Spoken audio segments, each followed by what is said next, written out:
선거가 딱 54일 남았는데 정부가 26조 원이 넘는 돈을 풀겠다고 발표했습니다. 이게 과연 우리 경제를 살리는 꼭 필요한 약일까요? 아니면 선거를 앞두고 나눠주는 달콤한 사탕일까요? 자, 그래서 오늘 이 복잡한 추가 경정 예산, 줄여서 추경이라고 하죠. 이 돈의 실체를 파헤치기 위해서 딱 5가지 질문만 따라가 보려고 합니다. 26조짜리 질문의 정체, 지금이 정말 위기인지, 돈은 어디서 나서 어디로 가는지, 포퓰리즘 논란, 그리고 최종적인 판단까지 바로 시작하겠습니다. 요즘 주유소 가기가 무섭다는 분들 정말 많죠. 기름값 보기도 겁나고 마트 가서 장 한번 보면 한승부터 나오고요. 바로 이런 상황에서 정부가 엄청난 규모의 돈을 풀기로 한 겁니다. 금액이 얼마냐면요. 무려 26조 2천억 원입니다. 그것도 6월 지방선거를 딱 54일 앞둔 시점에요. 정부 입장은 이겁니다. 지금이 경제 살릴 골든타임이다. 어쩔 수 없다. 반면에 야당은 뭐라고 하냐면 이건 명백한 선거용 돈 풀기다. 우리 세금으로 표 사려는 거 아니냐. 이렇게 양쪽 주장이 아주 팽팽하게 맞서고 있는 거죠. 자, 그래서 저희는요. 이런 정치적인 논쟁은 잠시 옆으로 치워두겠습니다. 그리고 오직 숫자랑 팩트만 가지고 이 돈이 정말 필요한 돈인지 아니면 그냥 뿌리는 돈인지 한번 따져보겠습니다. 자, 그럼 첫 번째 질문부터 시작해볼까요? 과연 이렇게 어마어마한 돈을 풀어야 할 만큼 지금 우리 경제가 정말 위기 상황이 맞을까요? 한번 증거들을 살펴보시죠. 가장 충격적인 증거는 역시 국제 유가입니다. 미국과 이스라엘이 이란을 침공한 이후에 브렌트유 가격이 배럴당 58달러에서 112달러까지 치솟았어요.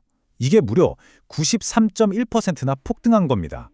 이건 그냥 기름값이 좀 올랐네 수준이 아니라 우리 경제 전체를 흔드는 엄청난 외부 충격인 거죠. 근데 좀 이상하지 않으세요? 한쪽에서는 코스피가 5천을 넘었다, 반도체 수출이 역대급이다, 이런 좋은 소식만 들리는데 왜 내 지갑은, 우리 삶은 더 팍팍하게만 느껴질까요? 실제로 기업들이 느끼는 체감 경계를 보여주는 지표, 이 CBSI라는 게 있는데요. 이게 무려 46개월 연속으로 기준선 아래에 머물러 있습니다. 분위기가 계속 안 좋다는 뜻이죠. 이런 이상한 상황을 설명하는 경제 용어가 바로 K자형 회복입니다. 말 그대로 알파벳 K처럼 경제가 두 갈래로 쫙 찢어지는 거예요. 기술이나 자본이 많이 들어가는 반도체 같은 산업은 위로 쭉 뻗어나가는데 우리 주변의 자영업자분들이나 내수 산업은 아래로 푹 꺼지는 거죠. 양극화가 극심해지는 겁니다. 이건 그냥 제 얘기가 아니고요. 국책 연구기관인 KDI, 한국개발연구원도 똑같은 분석을 내놨습니다. 자본, 기술 집약적인 부분은 잘 나가는데 내수, 서비스, 중소기업은 계속 침체다. 쉽게 말해서 반도체 회사가 아무리 돈을 잘 벌어도 그게 당장 내 통장으로 들어오는 건 아니라는 얘기입니다. 자, 그럼 위기 상황인 건 알겠습니다. 그럼 이 26조 원, 이 어마어마한 돈은 대체 어디서 나와서 어디로 가는 걸까요? 많은 분들이 또 나랏빚 늘어나는 거 아니야? 하고 걱정하실 텐데 그 문제부터 한번 파헤쳐보겠습니다. 결론부터 말씀드리면 놀랍게도 이번에는 새로운 빚, 즉 국채를 단 1원도 발행하지 않습니다. 그럼 이 돈은 어디서 났을까요? 거의 대부분인 25조 2천억 원이 예상보다 세금이 더 거친 초과세수에서 나왔습니다. 반도체 호황 덕에 기업들이 세금을 많이 낸 거죠. 그러니까 나라가 새로 빚을 내는 게 아니라 이미 걷어놓은 세금을 어려운 분들께 다시 돌려주는 구조라고 보시면 됩니다. 그럼 이 돈은 구체적으로 어디에 쓰일까요?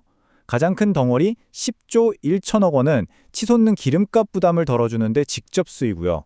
그리고 9조 7천억 원은 각 지방정부에 내려가고 나머지 2조 8천억 원이 민생 안정에 쓰입니다.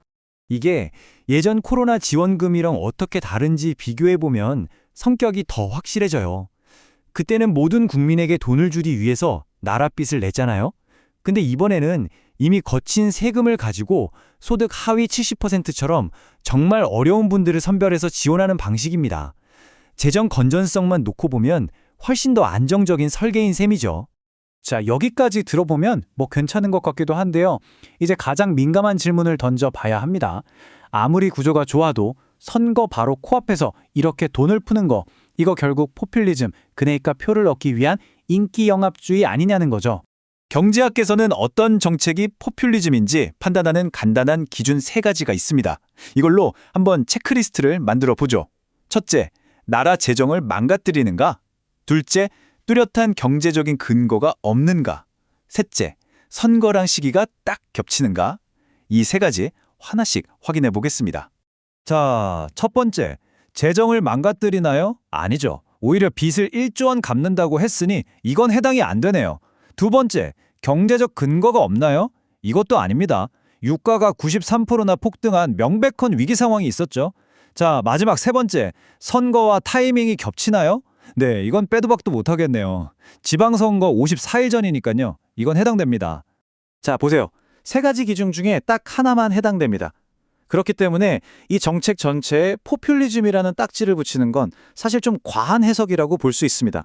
물론 그렇다고 해서 이게 선거랑 아무 상관없다고 주장하는 것도 설득력이 떨어지죠. 그래서 가장 정확한 평가는 아마 이게 아닐까 싶습니다. 위기 대응이라는 목적과 선거 대응이라는 목적이 서로 분리할 수 없을 만큼 딱 겹쳐 있는 정책이다. 이렇게요. 자, 그럼 이제 마지막 질문입니다. 이런저런 비판과 논란이 있긴 한데 그래서 이 돈 결국 써야 하는 걸까요? 아니면 쓰지 말아야 하는 걸까요? 이걸 판단하려면 두 가지 비용을 저울 위에 올려놓고 비교해봐야 합니다. 하나는 26조 2천억 원이라는 추경 자체의 비용, 그리고 다른 하나는 만약 정부가 아무것도 안 했을 때 우리가 치러야 할 비용입니다. 만약 정부가 손을 놓고 있었다면 물가는 오르는데 경기는 침체되는 스태그플레이션, 자영업자들의 연쇄 도산, 그리고 더 깊은 불황이라는 더 무서운 청구서가 날아왔을 수도 있습니다. 이것도 그냥 추측이 아닙니다. 우리나라의 공식적인 재정 분석기관인 국회 예산정책처가 분석해봤더니 이번 추경이 우리 경제 성장률을 최소 0.14%에서 최대 0.32%포인트까지 끌어올릴 거라고 예측했어요. 돈을 쓰는 게 분명히 경제에 도움이 된다는 공식적인 분석인 거죠. 그래서 저희의 최종적인 판단은 이겁니다. 이번 추경 필요하다. 하지만 그냥 넘어갈 순 없죠. 단서가 붙습니다. 전체 예산 중에서 고유가 대책과 직접적인 관련이 좀 떨어지는 약 16조 원의 돈은 집행 과정이 정말 투명하게 감시되어야 한다는 조건입니다.